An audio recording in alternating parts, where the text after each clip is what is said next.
জবাব দেবেন কি দেবেন না বলুন? মানে বিজেপি আপনার কাছে খালি ভোট চাইতে আসছে না, আপনি কি খাবেন, কি পড়বেন, কার সাথে কথা বলবেন, কি রঙের জামা পরবেন, মাছ খাবেন না মাংস খাবেন, ফুলকপি খাবেন না বাঁধাকপি খাবেন, বেগুন খাবেন না ঢেঁড়স খাবেন, ডাল খাবেন না ভাত খাবেন, সেটা ঠিক করবেন নিদান দিচ্ছে কেন্দ্রের সরকার। আপনি ভাবুন এদের ঔদ্ধত্য। আজকে অমিত শাহ ভারতবর্ষের স্বরাষ্ট্রমন্ত্রী, যে 3 বছর আগে এসে সুন্দরবনে বলে গেছিল সুন্দরবনের উন্নয়নের জন্য 2 লক্ষ কোটি টাকা দেবো, সে আজকে সভা করতে এসে বর্ধমানে বলেছে আমার নাকি মুখ্যমন্ত্রী হওয়ার ইচ্ছা, আমার রাজনৈতিক ভবিষ্যৎ ওনারা শেষ করবে না, আমার কোনো পদ লাগবে না, আমি সারাক্ষণ সর্বক্ষণের মানুষের কর্মী, এর জন্য কোনো স্ট্যাম্প লাগে না, সাংসদ রয়েছি তাও মানুষের কাজ করছি, যেদিন থাকবো না সেদিনকেও করব। আমার পরিচয় আমার সার্টিফিকেট আপনার থেকে নিতে হবে না।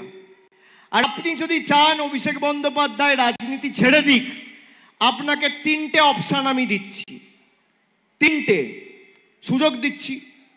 পারলে লুফে নিন, করতে পারলে করো, লড়তে পারলে লড়ো, আর ধরতে পারলে ধরো, নইলে মুখ বন্ধ করে ফ্লাইট ধরে দিল্লিতে চলে যাও, বসে পড়ো।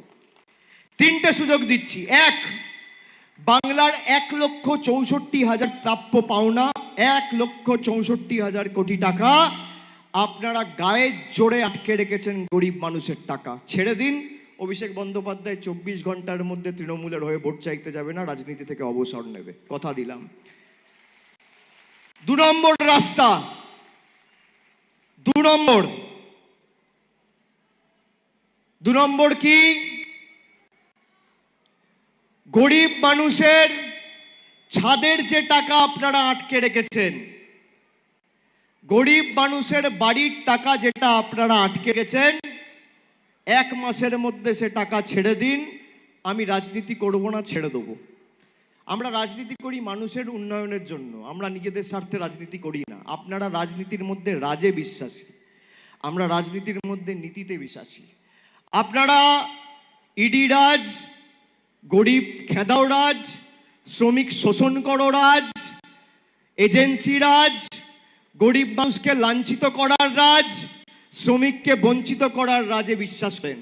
আর আমাদের সরকার গরিব মানুষের হাতে অর্থ তুলে দিয়ে, মানুষকে বিনামূল্যে রেশন দিয়ে, লক্ষ্মীর ভাণ্ডার দিয়ে, কন্যাশ্রী দিয়ে, রূপশ্রী দিয়ে উন্নয়নের নীতিকে নতুনভাবে মানুষের কাছে পৌঁছে দিয়ে নীতিতে বিশ্বাস করে, আদর্শে বিশ্বাস করে। আমরা রাজে বিশ্বাস করি না।